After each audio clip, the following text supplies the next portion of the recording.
The point and the goals of Osprey Nation are really to uh, increase school spirit. So what we did is in October of 2011, we started Osprey Nation. We had 64 members in 2011 throughout the year.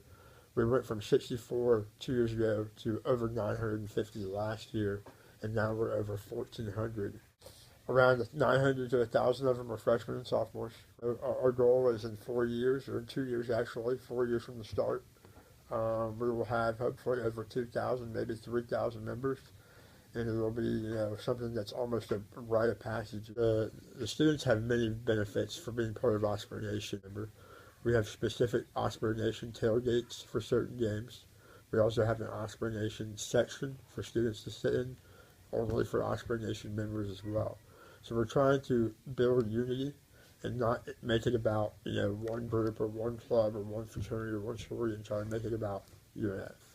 I think the main challenge is just communication. I mean, I think that's the barrier that we talk about in this office all the time is how do we make sure students know about when the games are.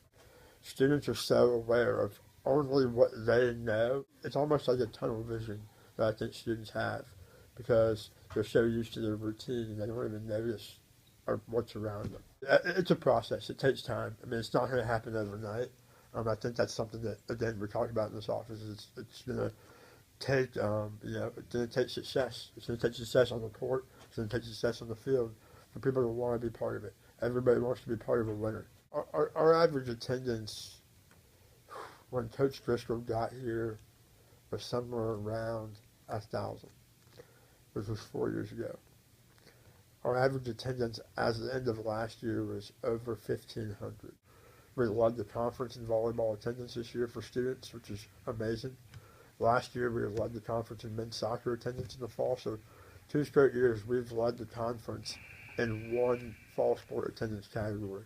Our student-only attendance at basketball games is higher than any other school in our conference. Based off of last year and prior, we led the conference in student attendance for 4 straight years. You know what? We're just a victim of society. The kids that are going to UNF right now, when they were in middle school and high school, the University of Florida won 3 national championships in 4 years, in '06 and '07, in football and basketball. So when you're growing up, and that's what you see on TV, and that's all you see, like I said, everyone wants to be part of a winner. Also, the fact of the matter is we're a young school. It's really just now starting to build a culture. I think our oldest alumni is probably in their 50s. That's not very old.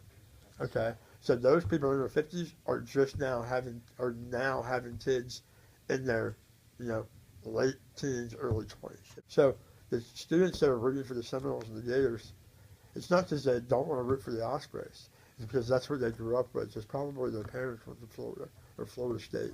In 20 years, which is, I guess, in 2033, honestly, I see them, having 25,000 students, and I know that's what President Delaney wants to get to at some point. I know he has said publicly that once you hit that 25,000 student mark, that's when you can start talking about the F word again, football. And, hopefully in 2033, I'm here as an alumni, tailgating for a football game on a Saturday, and, our programs are doing really well. I think the only thing I would want the students to know is to get involved. Take part in our campus events, whether it's athletics or concerts or music acts or comedy shows, or be part of the student life. Because what I tell people at freshman orientation is the more you get involved at UNF, the more you're going to get out of your experience at UNF.